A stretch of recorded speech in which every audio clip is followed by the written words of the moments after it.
অর্জুন সিং মন্ত্রী হতেই খুশির হাওয়া পরিবারে। নোয়াপাড়া জুড়ে চলছে লাড্ডু বিতরণ।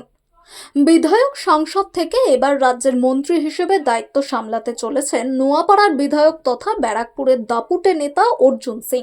তার দীর্ঘ রাজনৈতিক জীবনে তিনি একবারও রাজ্যের মন্ত্রী হবার সুযোগ পাননি। তবে নতুন বিজেপি সরকার বাংলায় ক্ষমতায় আসার পরে শুভেন্দু অধিকারীর মন্ত্রিসভায় আজ পূর্ণ মন্ত্রী হিসেবে লোকভবনে শপথ নিলেন নোয়াপাড়ার বিধায়ক। স্বভাবতই অর্জুন সিং এর পরিবারের সদস্যদের মধ্যে সকাল থেকেই খুশির আমেজ।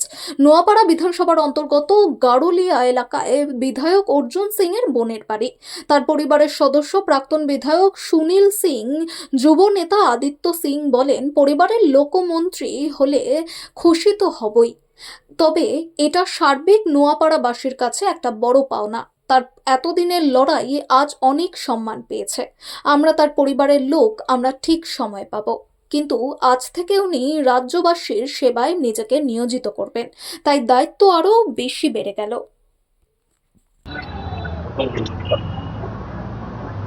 আজকে নওপাড়া বিধানসভার জন্য অনেক গর্ব আমরা ভোগ করছি কি এখানকার মাটিতে একটা আমরা বিজেপি বিধায়ক পেলাম, ওর থেকে বড় এখান থেকে আমরা একটা মিনিস্টার পেলাম।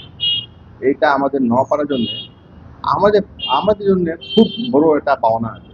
এই জন্য আমি নরেন্দ্র মোদীকে, শুভেন্দু অধিকারীকে সবসময় ধন্যবাদ বলবো কি এই জন্য আমাদের ব্যারাকপুর প্রান্তের জন্য এত বড় কিছু ভাবলেন না ওনারা, ওনাকে আমি অনেক ধন্যবাদ জানাই।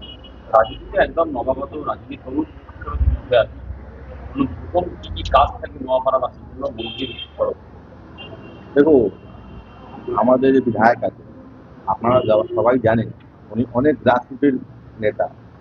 উনি এরকম কোনো কারো অসুবিধা হবে না, উনি সবসময় মানুষকে নিয়ে চলেন। আর যার কোনো কাজ থাকবে তো প্রথম আমাদের প্রায়োরিটি থাকবে সবসময় মহিলাদের সম্মান, মহিলাদের এম্পাওয়ারমেন্ট, মহিলাদের সুরক্ষা। আমাদের যত ইয়াং জেনারেশন আছে ওদের চাকরি হবার, মানুষ ভালো করে চাকরি করুক, ভালো করে ব্যবসা করুক, এখানে থাকতে পারি, কোনো তোলাবাজি না হোক, জিরো টলারেন্স হোক। এটাই আমাদের নীতি আছে। আর এটাই আমাদেরকে নেতা আমাদের শুভেন্দু অধিকারী বলেছেন পশ্চিমবঙ্গে একদম জিরো টলারেন্স থাকবে, ওইটাই আমরা ফলো করি। নোয়াপাড়া নানান সময় ভোলাবাজি গুন্ডারাজির অভিযোগ ওঠে, পুলিশ বন্ধ করার সম্ভাবনা? দেখুন, তোলাবাজির জন্যই তো আজকে তৃণমূল সরকার চলে গেছে। আমরা পুরো 100% শিওর আছি যে আগামী দিন এটা আমরা অনেক কম করতে পারবো। একদম সঙ্গে সঙ্গে তো আমি বলতে পারবো না যে অনেক লোক আছে যে 4 তারিখ পর অনেক লোক তৃণমূল থেকে বিজেপি হয়ে গেছে, অনেক একটু সময় লাগবে। আমরা এটা আশা করি আমরা এটা বন্ধ করবো। রাজনীতির বাইরে একটা কথা বলি, তোমার মামা সম্পর্কে, মামা পারিবারিক সম্পর্ক কতটা গুরুত্বপূর্ণ? এটা আমি ওয়ার্ডে আপনাকে ডিসক্রাইব করতে পারবো না যে আমরা কত কত খুশি আছি। কেন তো উনি একটা লোক যে সিপিএমকে সরিয়ে তৃণমূলকে নিয়ে এসেছিলেন, উনি একটা লোক আজকে তৃণমূলকে সরিয়ে বিজেপিকে নিয়ে এসছেন। এর থেকে বড় আমাদের কোনো পাওনা নেই, এর থেকে বড় কোনো খুশি নেই আমাদের কি ওনার মতন লোক, ওনার ফ্যামিলির মধ্যে আমরা একজন আমরা ওনার ফ্যামিলি যেখানে আছি আমরা, এটা আমাদের অনেক গর্ব।